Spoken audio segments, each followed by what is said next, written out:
Hello நண்பர்களே, good morning. Welcome back to Anandapriya home vlogs. இன்றைக்கி வந்து தூதுவளை கீரை வச்சு ஒரு சூப்பரான சட்னி செய்யலாம். இந்த துவையல் வந்து பார்த்திங்கன்னா இட்லி, தோசை, சப்பாத்தி எல்லாத்துக்குமே நல்லாயிருக்கும். இதில் உள்ள முட்கள் எல்லாம் ரிமூவ் பண்ணிவிட்டு நல்லா வாஷ் பண்ணி எடுத்துக்குங்க.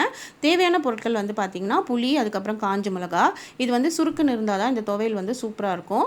ஸோ இப்போ வந்துட்டு நம்ம காஞ்ச மிளகாவை நல்லெண்ணெயிலே விட்டு வதக்கிக்கிட்டு அதுக்கப்புறம் வச்சிருக்கிற கீரையும் எடுத்து அதில் போட்டு நல்லா வதக்கி எடுத்துக்குங்க.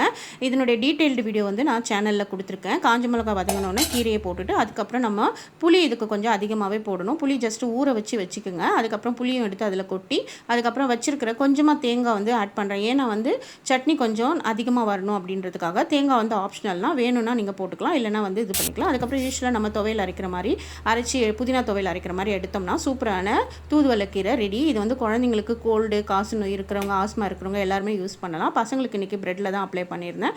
இணைந்திருங்கள்.